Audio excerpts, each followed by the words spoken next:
Okay. Hello, everybody. Peace, love, light, and unity to you all. I have Jeff over here from Stairway to Reason, and I wanted to give him a chance to give his point of view, and we're going to have a really great, deep discussion because I am a mystic, as you all know, who follow my channel, and so I see good points to religion, but I also see that there is some kind of improvements needed within religion. And I would like to talk to an atheist that actually shows a very compassionate side of himself on his Facebook page. He makes a lot of videos really denouncing religion and God, but he himself has a compassionate heart. And as we all know, I'm a great energy reader, so I can read his energy well, and that's why I invited him to speak with me. Well, thank you. Not speak with me. So we'll talk about that. Well, I appreciate your kindness as well. No problem, yes. So do you want me to share my experience or a little bit about me then? Yes. Tell us a little bit about your background and what made you become such a determined atheist to help to rid the world of religion. Okay, well, first I would like to start that I'm quite certain that you have not fully investigated me, because that would take quite some time. Yeah. I've been on for a year and have made several videos, but you know, I consider myself a spokesman for the atheist community, and probably I'm thinking about 80% of my followers are in fact atheists, but I myself don't really affiliate with any labels at this point. Okay. Because I am a converted Christian. I was a Christian all of my life, and I have just recently come out of that. And as of recent, I've kind of gotten cozy with the label of a free thinker. But I absolutely do speak for the atheist community, and I am just fine being labeled and numbered with the atheists. I'm okay with that. But I just want to express that I'm the type of personality that kind of likes to shy away from labels. I for some reason, I just don't like being categorized. But that being said, my entire online personality revolves around my life as being a Christian most of my life, and I deconverted about 5 or 6 years ago.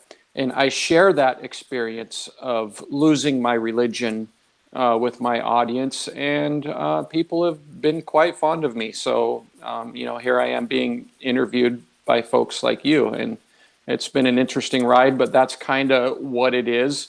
And I am definitely a skeptic. I do not have any beliefs.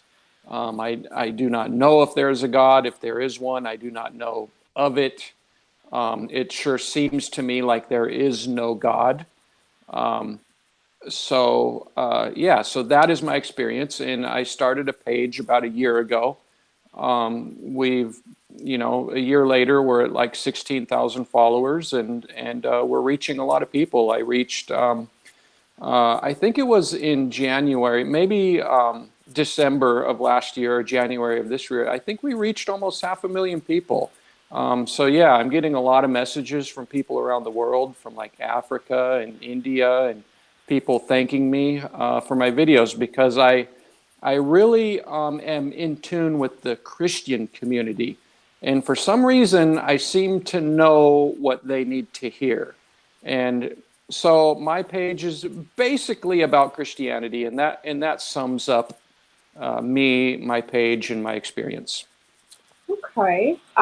Well, I think that is a very telltale sign of our times right now in the world.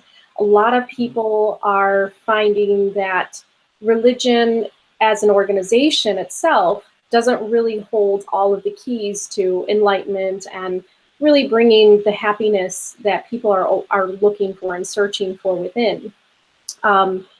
So I understand that you have more experience with the Christian group. Something about me, which is kind of interesting, is that I grew up in a household where we were not religious. In fact, my father was always against dogma. But then I had friends who were Christian, so I went to some Christian church events and things like that. And then as I got a little bit older, I got into Zen Buddhism. Okay. Because I was really kind of following that path of getting into kind of new age spirituality, mysticism. That's just how I always kind of saw the world. And then later on, I branched off into Sufism, which I started to learn a lot about Islam, and I actually read the Quran. So I have experience with Christianity, with Buddhism, and Islam. Judaism, as far as I understand, is the Old Testament. So I have some experience with that, knowing and reading the Bible, but then also the Kabbalah, the mystical Jewish side of Judaism is basically where I am right now exploring. So I'm kind of, I have been awakened into my spirituality through all of these avenues. So Very interesting. Yeah, I have a lot of experience with lots of different types of paths. So we are kind of like two people just passing each other in opposite directions almost. Pretty much, yes. And hoping to meet in the middle, correct? And that's exactly it, is that I have been awakened, part of my enlightenment and my experience that I've deepened within my spirituality is awakening to this idea that I am wanting to bring people together in a way where I knew that there was a separation in the past. So I believe that because I have a lot of experience with lots of different religions, that I have managed to come and see a lot of deeper connections that they all have. But my interest is today, especially in this discussion, and my interest as my channel, if you have actually taken a look at some of the videos, I am more futuristic minded in the sense that I believe that quantum physics and quantum consciousness is something that is needed in the evolution of mankind in as far as spiritually involving ourselves. I'm pleasantly surprised. That was very unexpected. I did not expect that. I too share that exact same sentiment. Okay, well, this is wonderful, because I was wondering, and maybe you can help me and we can help the world understand a little bit, because I do not know anybody personally who is an atheist. All the people that have been around my life have been very spiritual, and either very religious or spiritual. So atheism, I know, comes in lots of different degrees, right? You have agnosticism, and then you have material atheism, and then you have spiritual atheism, which is what I'm kind of interested in, is understanding, can those who consider themselves atheists in our world, can they have a sense of higher spirituality within them or higher consciousness? Are they searching for that, or are they stuck in materialism? Well, I can answer your question. It's actually quite simple. I do believe that most atheists just do not entertain things that are outside of what we can test, such as what science can reveal. So that's the general consensus. They just, even, like you bring a lot of the Elven into your page, and I like that, because Lord of the Rings, I admit, is one of my favorite movies of all. And we're human beings, and we have imaginations.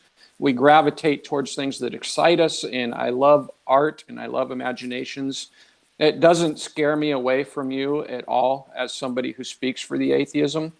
But atheists, the only hope for spirituality that an atheist could maybe have, and I would say an atheist will never believe in something that doesn't have significant evidence, like from a consensus from the scientific community. That's what atheists rely on is for the experts who are out there testing things, and they all, in a community, agree on something as true, or at least as close to truth as humans can get. That's what atheists pretty much rely on. Outside of that community, they're kind of like, well, I just don't know. I don't believe that. But what they can do, you touched on something, is where atheists can get closer to you and the spiritual community is in quantum physics or consciousness. It is not taboo for a quantum physicist or a scientist in neurology to support ideas like, say, the simulation theory, where there is some sort of higher existence and we are just a smaller part of that, or a creation of that. That is well within the field of atheism. Atheism can get on board with that. Atheism can also get on board with the idea of consciousness, because we still have the hard problem in the field of consciousness. Nobody can quite understand how consciousness arrives. There is a divide in the atheist and scientific community. There is not a scientific consensus on this yet.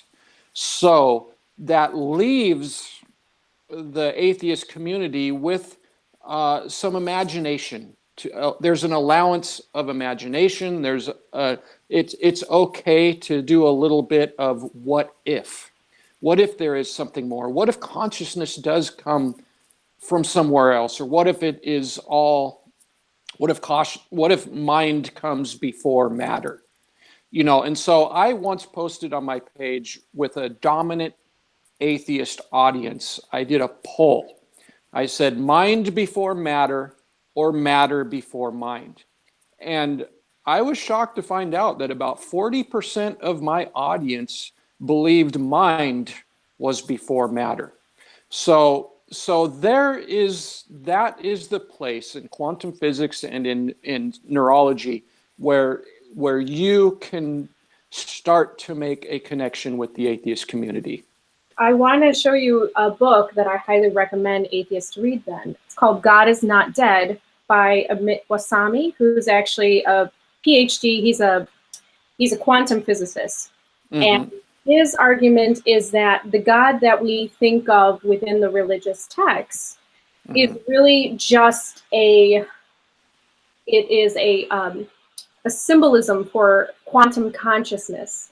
Yes, yes. Now, in your videos, and I wrote this down, your videos with your letter to God, you have your Evil God trilogy videos. So I actually ended up watching a lot of those. Those are popular, yes.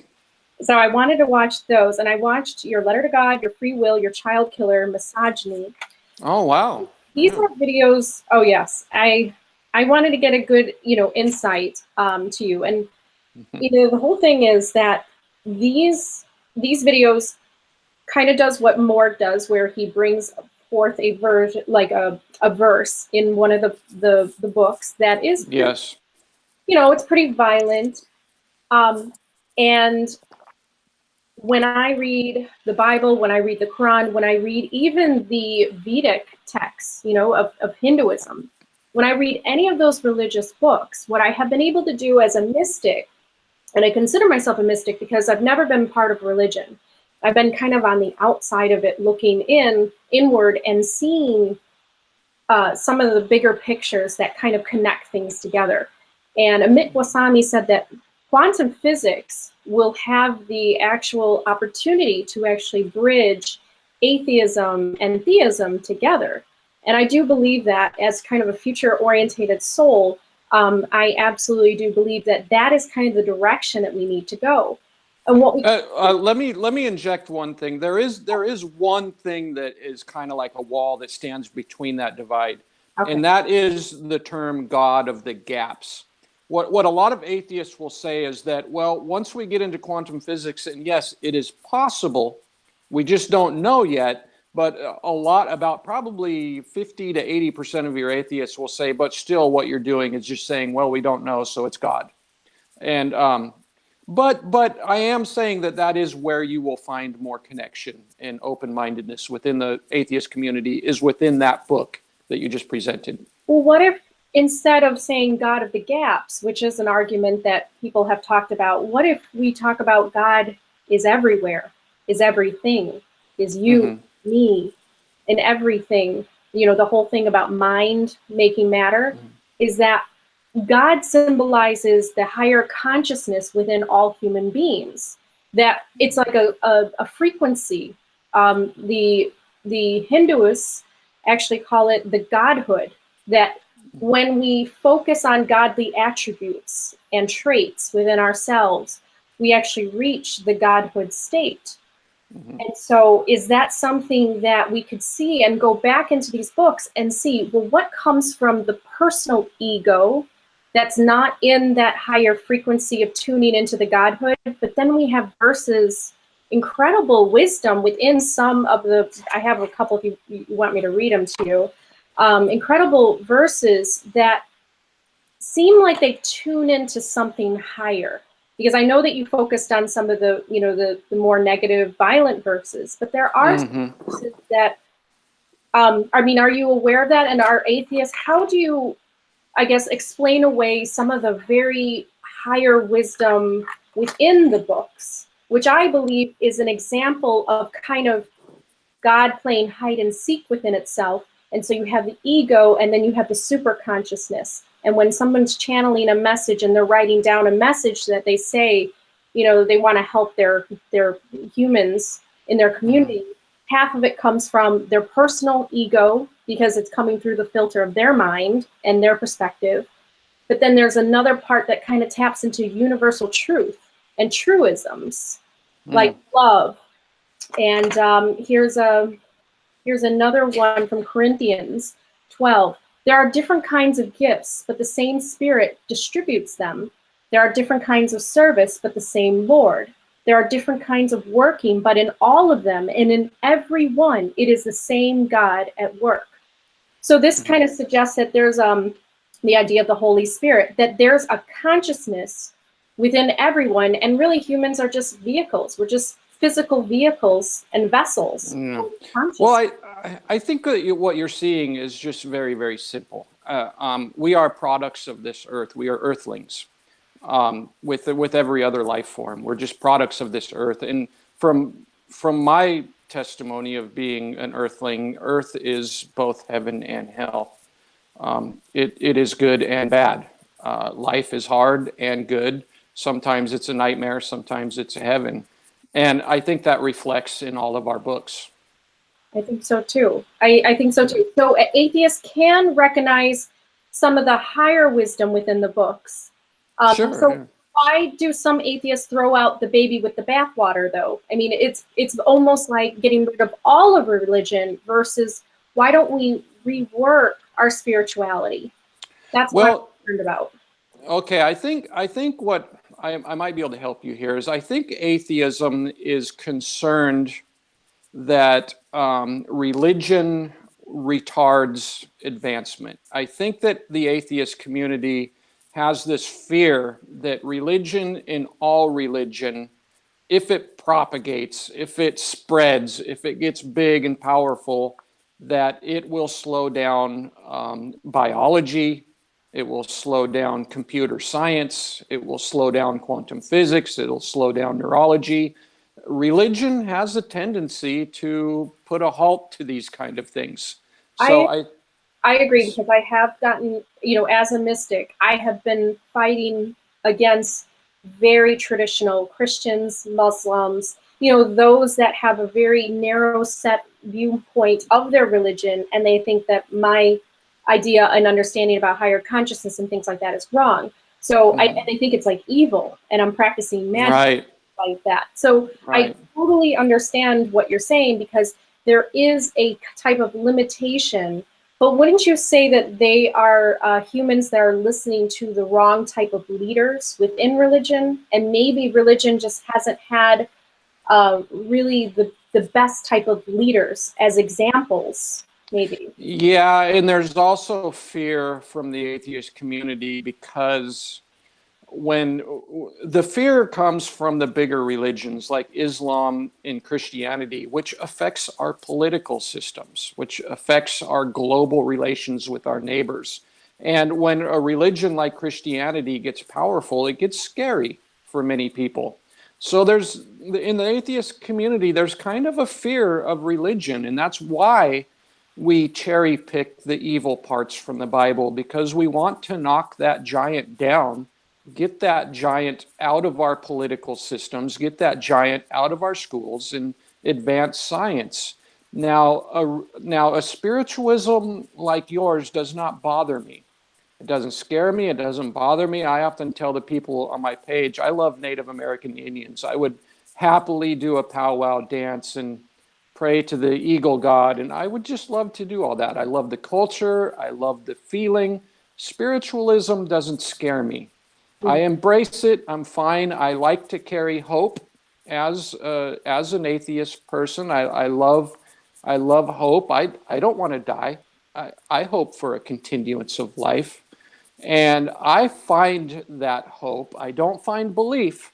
I find that hope in quantum physics and in consciousness, like you talked about. I mean, let's just get down to the truth. I'm not afraid of the truth. If the truth is we die and that's it, then I'll accept it. But nobody knows yet, and I'm an active member, and I'm open to these ideas. So I'm not sure where I was going with that, but I wanted to bring you back to Morgue. You mentioned his name. Were you wanting to speak about that? Yeah, we can. I have been very vocal, and I've made several response videos to him because one of the things that he does is he calls out mystics and spiritualists and religious people and kind of puts them all into one thing. And he says they're not going to be Hyperionists, that Okay. this is only for those that are above religion. And I just think that this is a very narrow mindset, and that we are in one world. And and a lot of atheists and people forget about is that since we are in one world, we must come to terms of reaching compromise with each side. We have to be kind to each other, and we have to show that religious people have something to bring to the table to discuss. Atheists have something to bring to the table and discuss. I mean, this is going to be the White Council, if it has to be like Lord of the Rings, because Sure. we want to bring change. It has to be in a wise way that actually includes everybody's perspectives and coming together. And so what concerns me about Morgue is he is more about getting rid of all of the perspectives of spirituality and religion, and really focusing on, his dark path of enlightenment, as he calls it. Yeah. So I that's agree with you. the problem.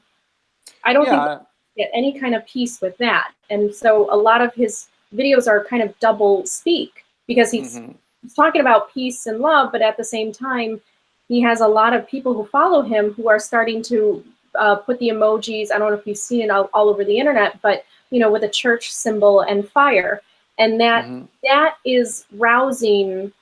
That's kind of rousing this type of revolution against religion. And so I think what a lot of religious people are seeing is that atheists, are starting to act like the demons of their Bible when they want to burn down the churches and things like that.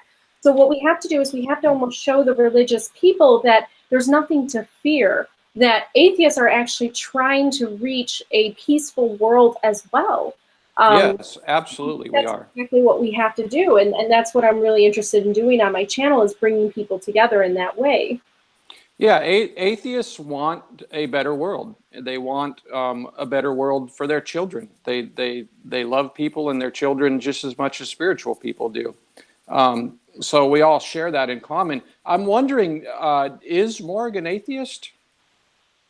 Yes, I mean, he doesn't call himself that, because he's, all about bringing forward a whole new label completely on Earth. He's a bit like me. We're both artists in the sense that I consider myself as not coming to Earth with an earthly consciousness, that I have some other parts of me that make me a little bit more future orientated and things like that.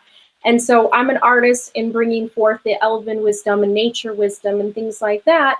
And then Morgue is an artist, and he's trying to bring forth, dark, that dark kind of sinful type of path towards enlightening yourself, like the hedonist type of path. Yeah. And so we're very different in that sense, but we're on the same level in the sense that we're trying to bring something new. So I can no longer call myself a Sufi. I can no longer call myself anything. Like, I'm like you. I cannot label myself right now. I just see myself as a universalist, actually, because I can see the truth in all religions, but I see also where the mistranslations happened, and I can see where the corruption happened.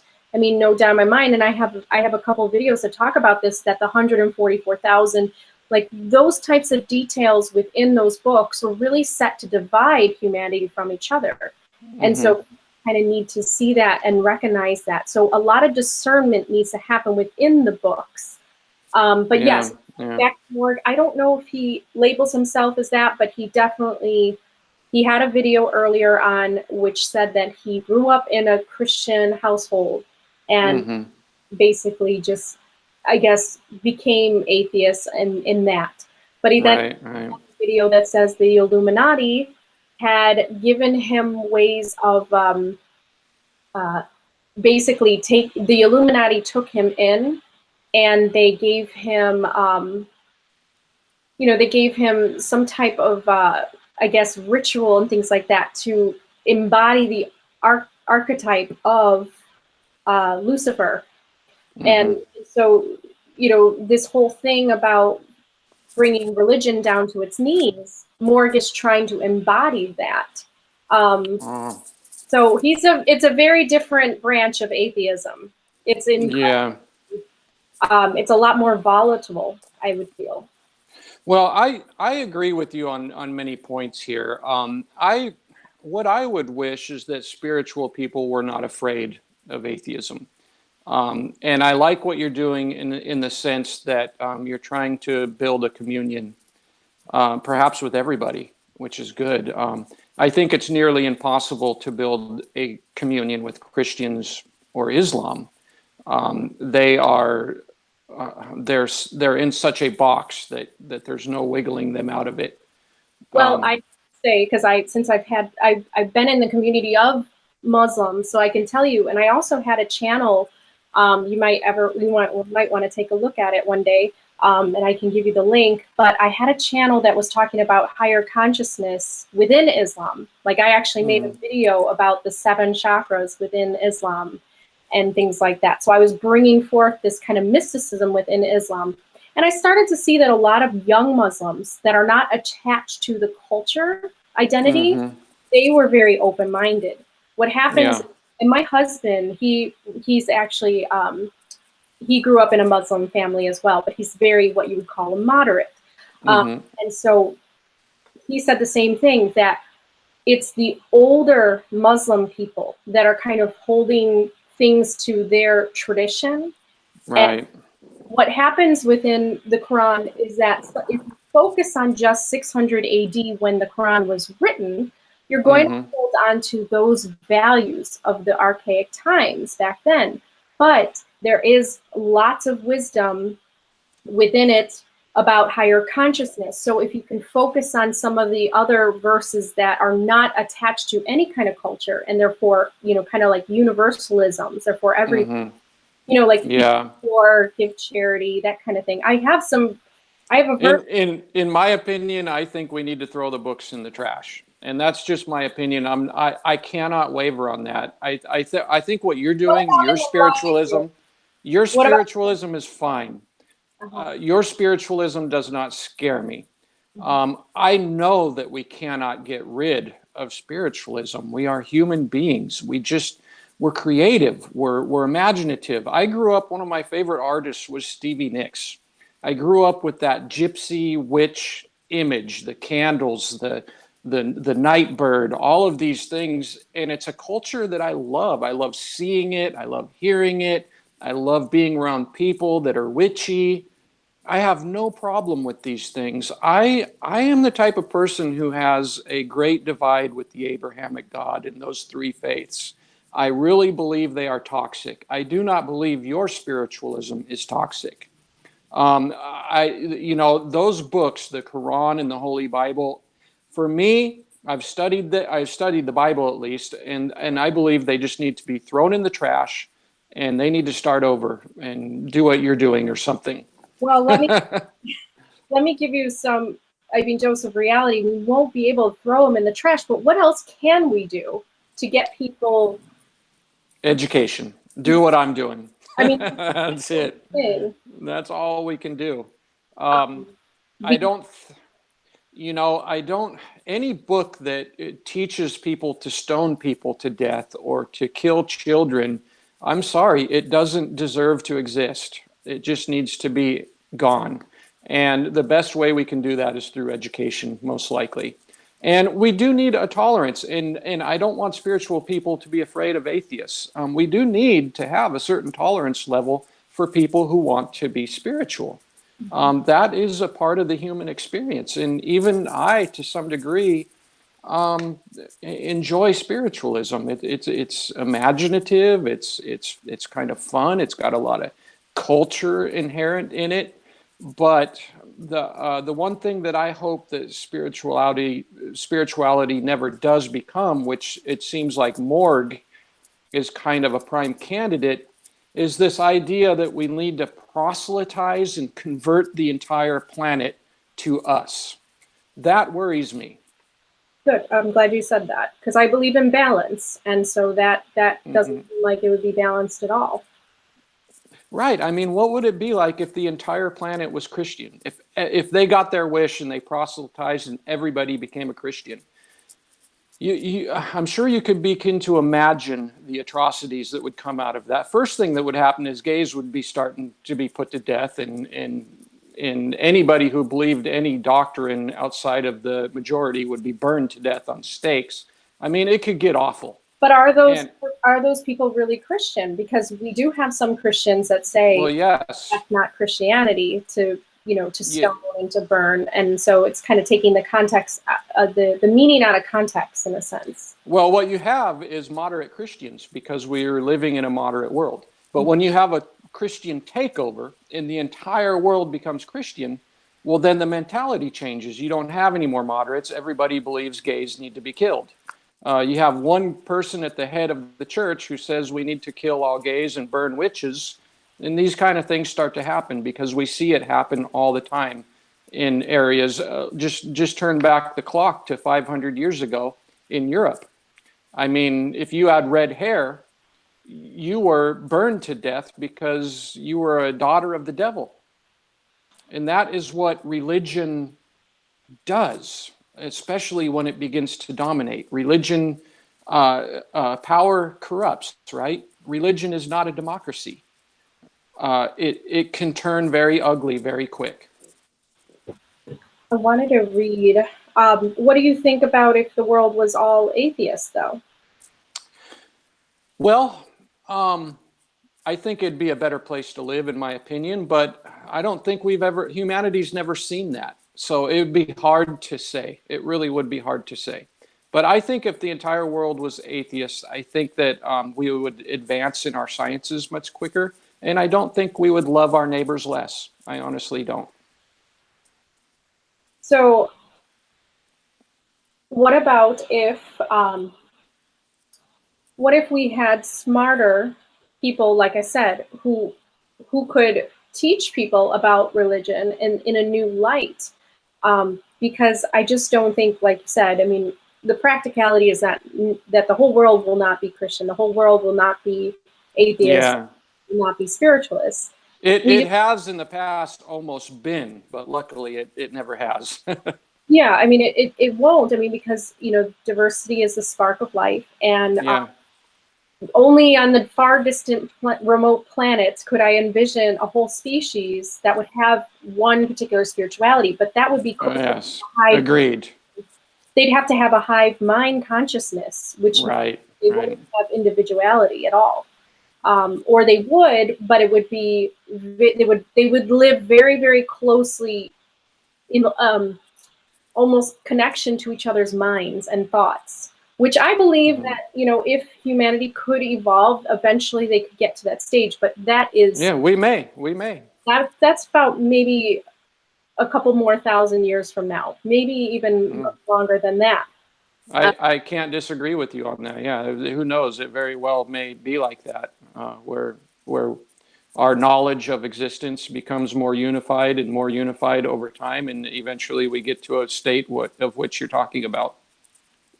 Yeah, I mean, the hive mind mentality is just that, is when a whole species becomes Yes. united by one ideology. But it should not happen by means of somebody like Morgue or proselytization. It should happen as an organic awareness where everybody just agrees, as we all agree, water is good for you and gasoline is bad for you. You know what I mean? You drink one, it just becomes organic and just known to everybody in such a natural way. And it doesn't need to be proselytized. People don't need to convert, these kind of things. I agree completely, because first of all, if you are forcing anybody into this change, and if the change comes too quickly, that's when it starts wars and the revolutions. So that's what breeds civil war, is when you have somebody who comes in and proselytizes and divides people and causes a civil war, which is kind of what is brewing, it seems, almost within some of the atheist communities, not all, not certainly someone like you, but within that community. Now, have you, as an atheist, have you taken it upon yourself to, remind other atheists, or to be a voice for peace rather than a voice for war? Absolutely. In fact, that's a major component of my personality and the message I put out. Absolutely. I really do not want you to fear my community, and I don't want my community to fear yours. Honestly, I don't. If I believed you were a spokesperson for the Bible and things that I think are evil, then I would then we would be within a battle between each other. But there's no battle here. I really don't want there to be that feeling like you're over here and we're over here. I want to bridge that gap too, and let everybody be friendly and understand each other and listen to each other and respect each other's freedoms to believe and practice. And you have grabbed hold of the J.R. Tolkien, the whole Elvish thing. I love that. I love that. I think it's lovely. It brings me a good feeling. It makes me feel all cozy and warm and nice and elvish, and I think it's wonderful. Even if Tolkien was a Christian? If back when I was a Christian, I would have thought you were the devil. See, so that's why we need to battle those kind of religions. But I would never ask you or on purpose try to challenge your beliefs or try to convince you that you're wrong. I just wouldn't do that with you. I would be more likely to join you in one of your ceremonies and enjoy the Elvish culture rather than fight it. But I'm in a fight against the Abrahamic war god, an evil god, and exposing this false fable. That's my fight. I respect your belief systems. I respect spirituality, and I just don't want everybody to fear each other because they're different. We're fighting a very similar fight, actually, but I am fighting the unconscious thinkers within religion.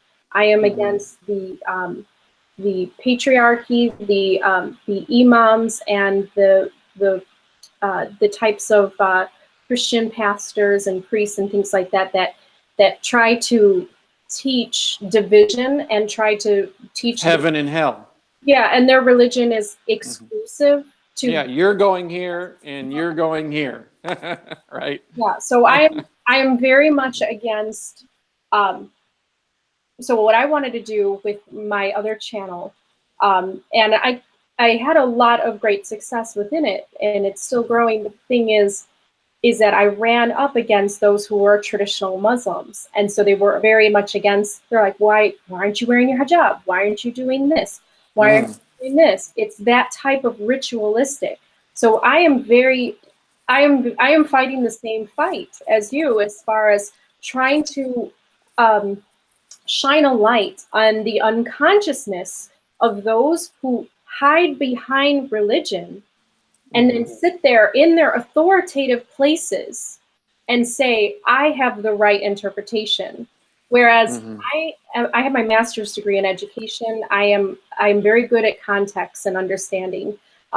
So I can look at a verse and I can look at a passage and see what it was really teaching versus what these people that sit in, in these authoritative positions within religion and try to teach division. Everybody is wrong if they follow a different path than yours. These are the types of religious people. Toxic.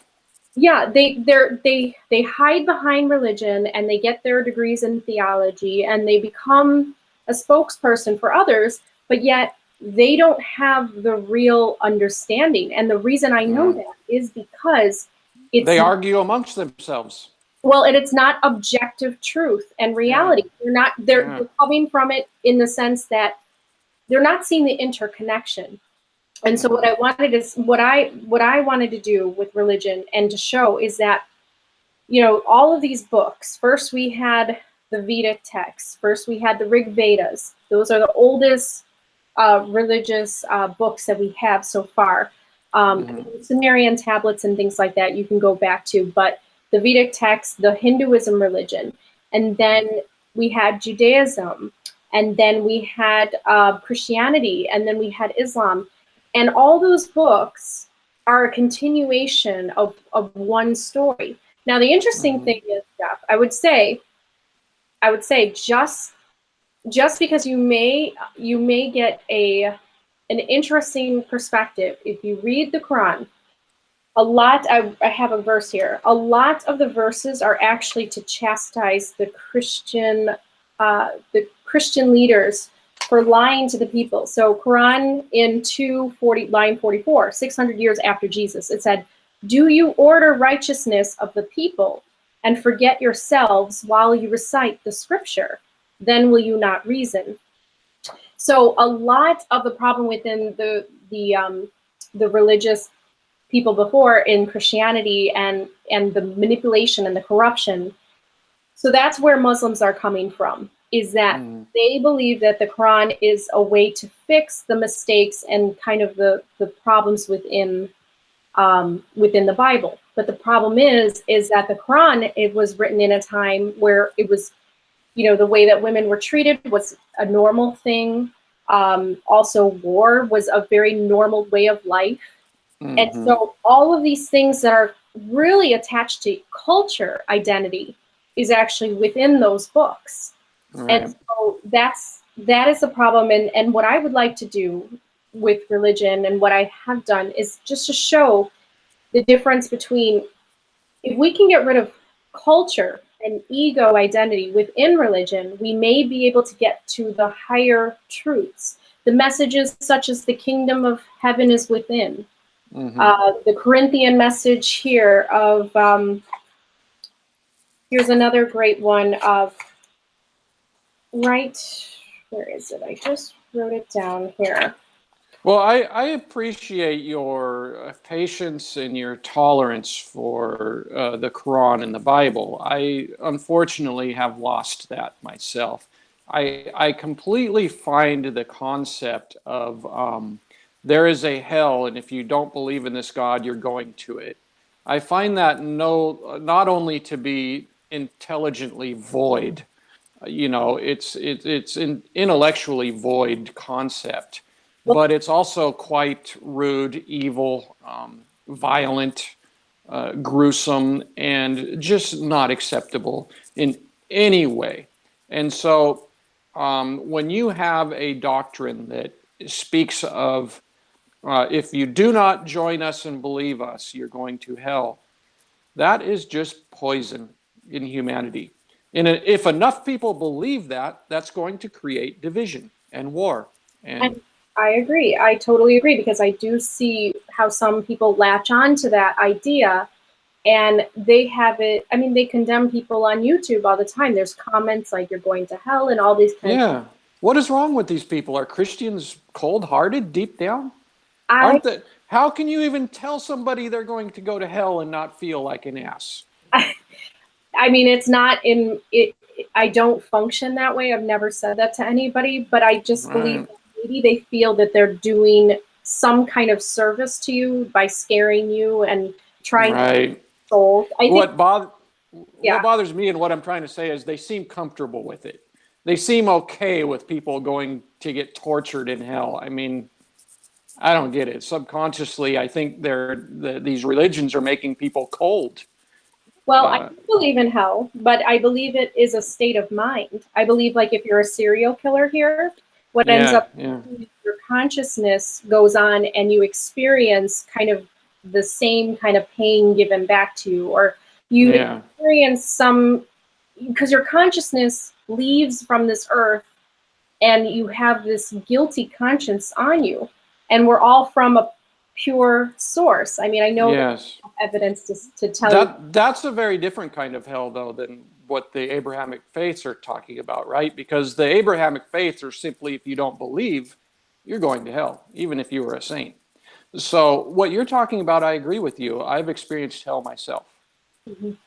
I agree. Yeah, I think we need to fight that.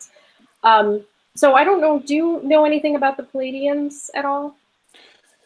no, I've heard of the star constellation, but I don't know what you're talking about, honestly. No, not at all. I'll give you a little bit of history. So in 1975, around there, Billy Meyer, who was living in Switzerland, received visitation from the Palladians, Mhm. beings from the Pleiades who are said to be our descendants, or are um, basically part of the family of humans, but they're Mhm.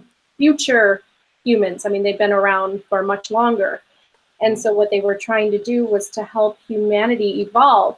And one of the things that they said is that, where was I going with that? The idea that the messages, so they're actually against religion as well. And you can watch Mhm. one of my videos called the Palladian Spirituality. I Okay. invite you to do that. It's Okay, about, I'll do that. yeah, it's 55 minutes long, but it's actually it's just me speaking, but it's giving an idea of where the human being has to go in order to have spiritual intellect. And what I Mhm. believe that has happened within religion is that religion itself has taken on a material intellect. Now, if I can make more sense, in the idea that hell has become a physical place, Mhm. heaven has become a physical place. Um, Yeah. the gold towards the Vatican has become very physical. Everything has become physical. So literally, the words in the religious books, they have become their literal translations rather than their figurative ones. So everything Mhm. is very, very material. And what the Platonists Yeah. talk about is that what humans have to have in order to evolve past religions and even just evolve and become enlightened beings is to have a spiritual intellect versus the material intellect. So I believe Sure. that religion itself has to enter into the spiritual intellect, where no Mhm. longer can we even look at the books as even being um, Authoritative or exactly, yeah, right. authoritative, because they don't exist. They're more for figurative guidance rather than literal. And I believe that Mhm. that's what happens with the idea of hell, is that people are going for the literal translation of the fiery place where you Mhm. poke your butt. And so Right. that's the problem, is that Yeah. it's like materialists versus the spiritualists. So then you'll have some Christians and Jews and Muslims and Buddhists that actually, and anybody else who belongs to organized religion, that actually have a more spiritual intellect, and those are the ones where religion is not a problem. Yeah, well, I understand what you're saying, and I hope that your message can reach a lot of Christians and Muslims. I really do, because you're just helping me in that sense. So we're in the same fight there, and we can be allies in that for sure. I totally agree. I think that that's what needs to happen. I just wanted to make sure that, and it's so great to be able to talk to a spiritual atheist like you, because I will consider you having a sense of spirituality. There's something within you that allows you to know of your higher self and your higher consciousness. And Well, I wouldn't want you to put too many words into my mouth, but I'll just say that I don't fear spirituality. I'm okay with it. that's great. Yeah, I don't have any spiritual beliefs. I don't, but I'm open to it, and I hope for spirituality. I hope there is something more. I honestly do. I have a hope, but I don't have a belief, if that makes sense to you. Can I ask you, as a representative of the atheist community, would you ever consider God? It's a poor word, but it makes sense. It's the universal word. Even Hindus actually use the word God. So I'm going to just use it now. But God, prime source.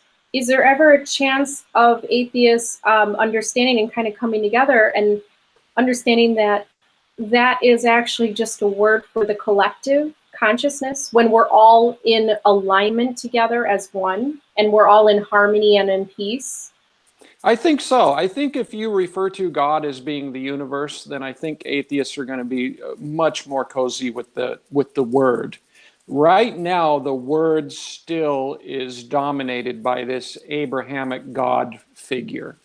That is kind of what is capitalizing on that word. When most people hear that word God, we think of Allah or Jesus, and and so the atheist community still kind of relates that word to that God.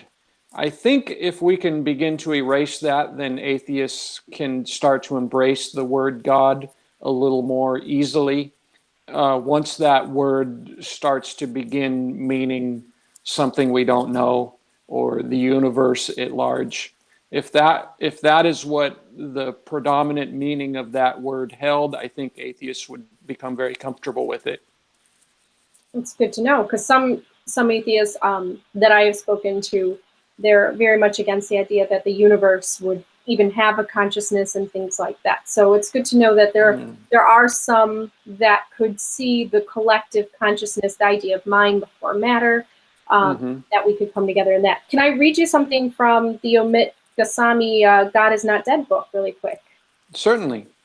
So this is called The Evolution of God and Religion. So first, gods of downward causation were primitive beings, meaning it's the rain god making, making the water, the nature gods that affect our world. Gods are separate from humans. So what he's trying to say is that there has been phases and evolutions of how people open up their spirituality. So the first type of God was the downward causation, in which we had gods and goddesses creating what we see in the world, and we were just basically making explanations for what we were seeing in the world and attributing it to a god or goddess. Ants in an aquarium. Yeah. And then with passing of time, religious thinking became more sophisticated by adding the idea of a soul or subtle body, which is a collective term to describe life force, mind, and consciousness. So the second phase of God within our world is still downward causation, but the idea that people came from it. We're a part of it. Exactly. Yeah. That we now are not separate from these gods and goddesses, but that we are a part of the spirit. Same. Okay. Later, the third phase of God is that pursuit of godly qualities such as kindness, charity, and justice make you more in union with this divine source. So this new phase of spirituality and religion is where God is, all souls or subtle bodies known as the collective. That's where I begin to question. Like, oh, I'm not sure how anybody could come to the conclusion that if there is some god or goddesses or some all everywhere type of God, that it would be kind. I mean, Because the world is not kind.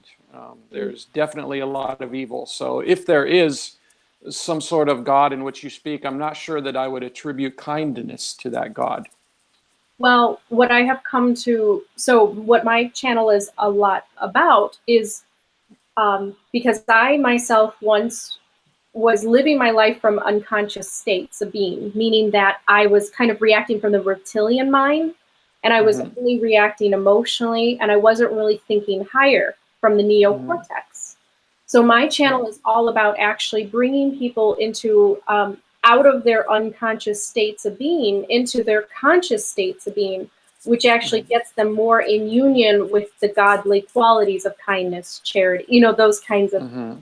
So I do believe that what we have here, and I'm going to make a video about the conscious collective versus the unconscious, and Carl Jung was actually really big on this if you're into psychology, that people work from either their subconscious, and that actually carries unconscious qualities within them. So if they do not, so basically in short, Jeff, if you do not know that you are a part of something higher than your ego self, you will act like you are not part of that higher source. Sure, that makes a lot of sense.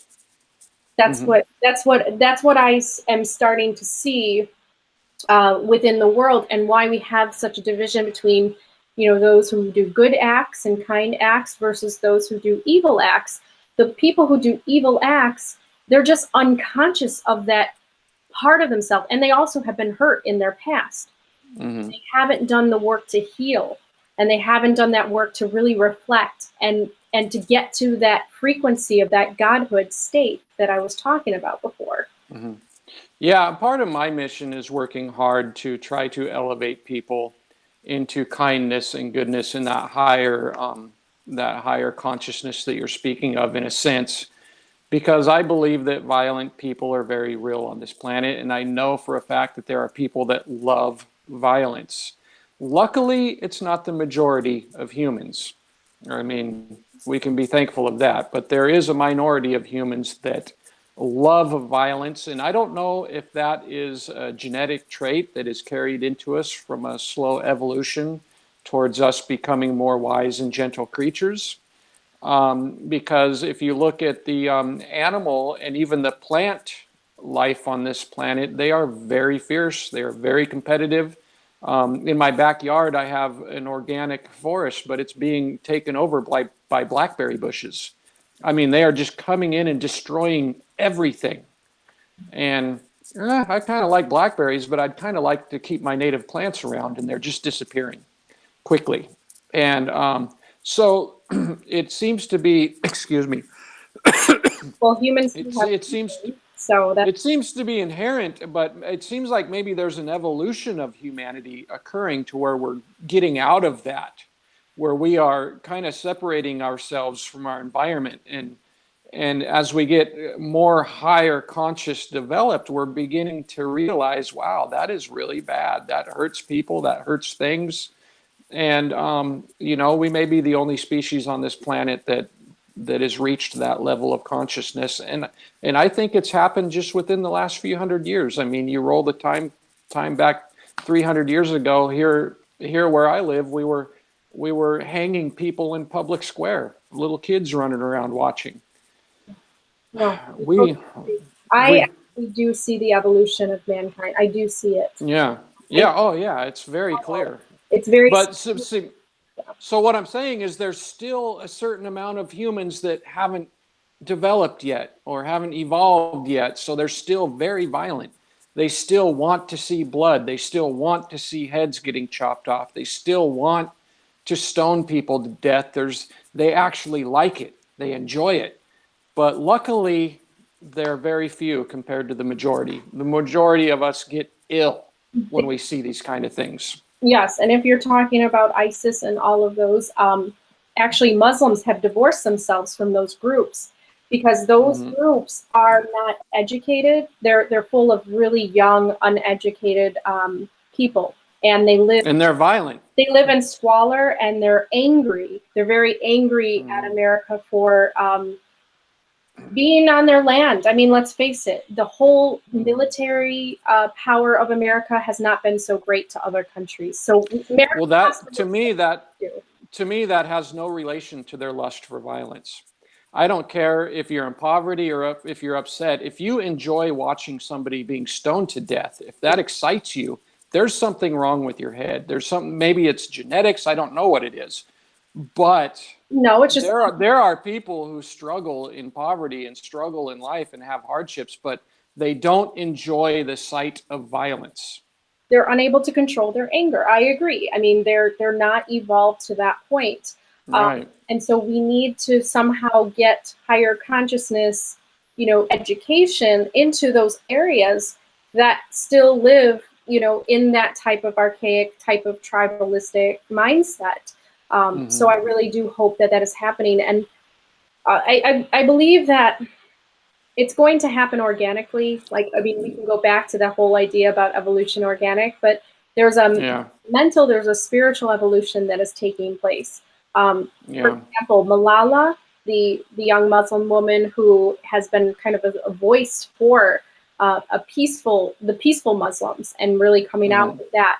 So there's little examples of how we have to be discerning about groups. Like, they're not all generalized at all. And it really is about those that are living in their unconscious states of awareness versus those in their conscious states of awareness. And I personally don't think that what we're talking about really has anything to do with Islam or any religion, because I mean, I see it everywhere. You look at, if you're aware of the pornography culture, there is an amount of pornography that is very violent.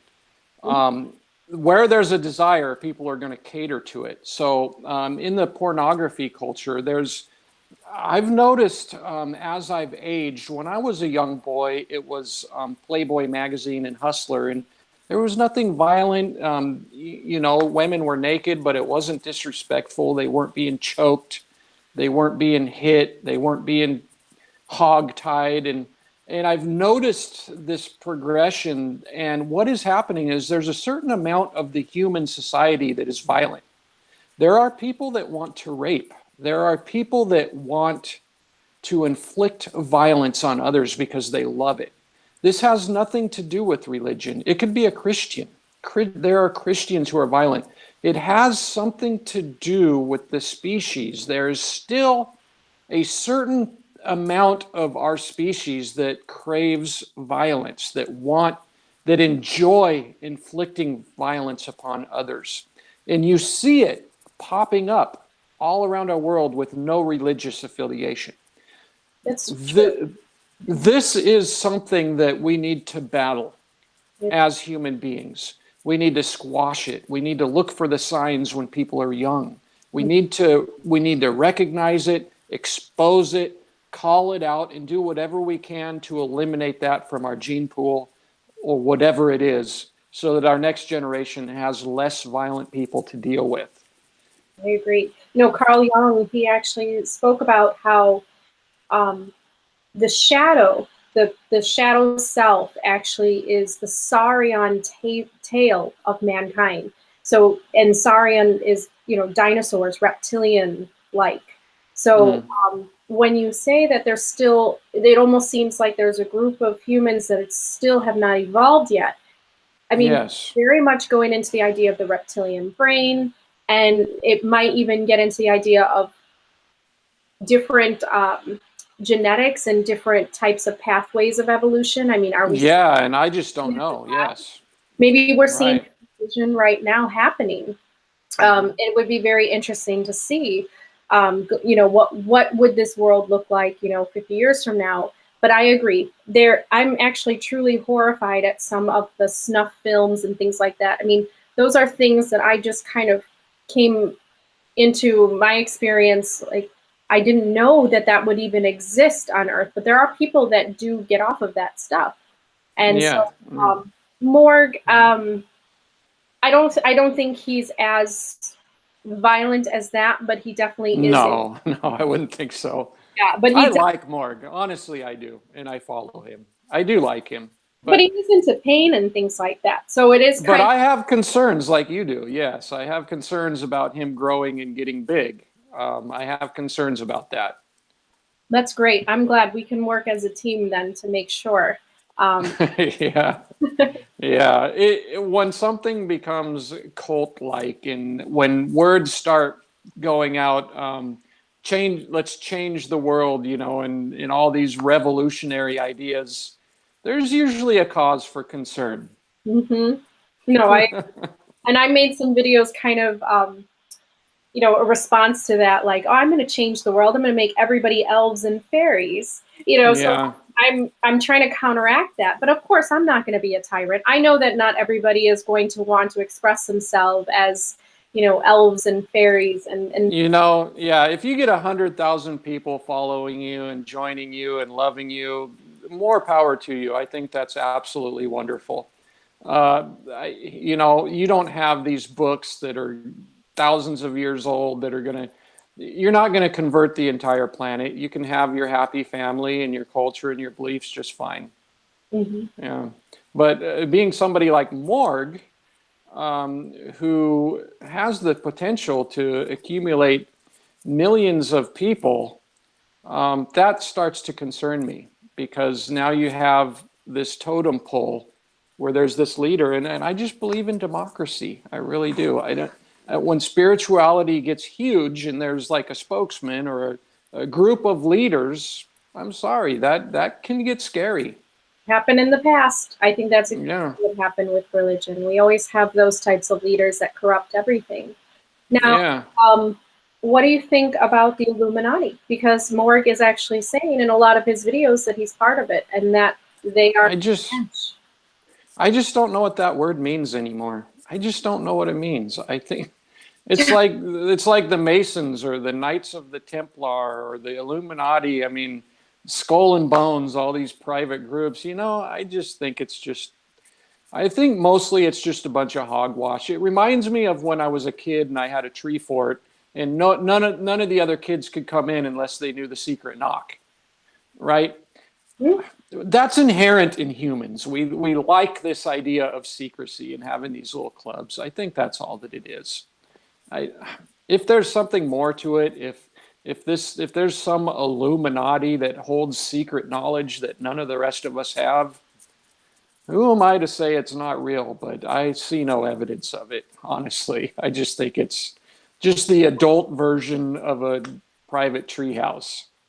That's very good. That's a very good analogy because that's my concern too, is the idea that, they say that they're so enlightened and everything. And if you are about peace and if you want to bring that forward, then you really should never withhold information. And I feel like Right. this is how you said, Right. um, It's the fascination with a club with secrecy. You have something other people don't. It's that I think that's all that it is. well, that's good. That shows, I mean, because I also thought, and I have heard that there are some atheist communities that are working with the Illuminati. So it's good to know that there is lots of different branches of atheism that is not working with the Illuminati. And that's I've never heard that before, where atheists are working with Illuminati. I think, but like you were saying in the very beginning, there's a wide variety of atheism, I think, and how people feel. I think people misrepresent atheism all the time. All that atheism really is a lack of belief in your traditional gods. That's all it is. well, they misunderstand mysticism. I actually just saw a page written about how it was about the Bible verses on mysticism. And the verses that they had were all about magic and calling on spirits. I'm like, that's not mysticism. Mysticism is about the inner awareness within and reaching a divine union with a higher consciousness and with what we would call the prime source. And so that's my journey, and that's what really mysticism is. It is not it's not sorcery. It's not what Christians would think. So I do Yeah. get a lot. I do get a lot of Christians and a lot of religious people that sometimes misunderstand this idea. And Sufism, if I can just tell you, so mystic Islam, that's what Sufism is. And do you know Rumi, the poet? No, I don't. Rumi, oh, you would love his quotes. You should look him up. Oh, Rumi, you could send me a link. I sure will. Okay. Rumi is really wonderful, where he kind of started this branch of mystical Islam. So he was a poet in Afghanistan, actually, and he was an Islamic scholar, and he started the idea about the whirling dervishes and spinning around and dancing in order to kind of align yourself with the celestial bodies. Sounds fun. Yeah, and he was all about music and dance, whereas Yeah. the old Islam, the leaders, nowhere in the Quran is there anything against music, but the way that people have interpreted Islam, they were against music. So Rumi was kind of that rebel in a way, and he started this whole mystic Islam. So anyway, a lot of mystics, mystic Sufis are actually sometimes even fought against, and in some parts of Muslim countries, you can't be a Sufi outwardly so, and sometimes you have to go into hiding. But one can argue is the Sufi who is more closer to understanding more of the idea of God is love, God is about inner awareness inside and connecting to everything and all souls. Is that the true Muslim then versus the other? Yeah. Well, I hope he can. I hope his message can spread to all Muslims then. So I am running out of time, unfortunately. Do you have an outro or anything that you would like to finish your broadcast with? No, I think, I'm not seeing a way. Let me see if there's a way to get people to ask any questions. I see we have 11 viewers. We had some others, but they probably had to pop off. Is there anyone who has any questions for Jeff while he's on, and also me? Indeed. And while you're going through your questions, I just want to let you know that as long I enjoy spirituality, and as long as it's not condemning people and preaching hell and these sorts of things, and this kind of what Morgue is doing, this idea that we need to proselytize and convert the entire planet. As long as those aren't the elements behind it, I'm completely fine with spirituality. And I would be upset if spirituality became uniform. Like if you were successful and converted the whole planet into elvenish mysticism, that would upset me. I like diversity. I would like, I like different cultures. I don't want everybody to wear Nike on their feet, right? So I agree. And when I come across somebody like Morgue, it seems like that's his aim, is to get everybody on board with him. And, we should, I hope spirituality, as it changes and grows, that it doesn't do this sort of competition dominating game. I hope that it stays malleable, because I don't think the fight against spirituality is an atheist thing. I think atheists are very concerned about the bigger religions that cause war and problems within the scientific community and cause problems between families and friends, and that's what the Abrahamic religions do. And I would like the religions to become a little bit more mystical in their interpretations. And I think that the only religions that I would be happy with is an organized religion that teaches to look within. And I think that would be the only type of organized religion that I would want to belong to. Yeah, it sounds like you could easily affiliate with that direction if humanity goes that way. So, yeah. But I'm not afraid of that at all. That's good. Yeah, I don't think you have to have an organized. You don't even have to have a building. Yeah. Really don't. It's about where you are on the inside. And so everything really comes down to the idea that we are all here on earth together, and we are all trying to do our part in making it a better place, at least. Yes, Majority of- love is all we need. The Beatles said it perfectly in what, 1963? Love Yep, is all you need. I mean, that should be that should be humanity's theme song. I agree. So it seems like we're fighting the same fight, but we're doing it in different ways and coming at Yeah. it from different angles. Um, Yes, I, yes. I am putting a wing over the religious people and helping them to understand you're not wrong in your beliefs, but there's a different way of interpreting that you have to look within to find the kingdom of heaven within. You know, it's Yeah, yeah. within rather than searching outside of yourself for salvation. That really, Yeah. I'd be happy to see that shift. I would support that work. well, great. I'm happy. So I will continue on watching some of your videos, and I invite Okay. you to see some of mine, especially the Palladian spirituality. I think you'll enjoy that. I don't have any questions here. I think everybody's just kind of Okay. tired. Yeah, I was going to say I only have a few minutes left, so are there any questions? That's okay.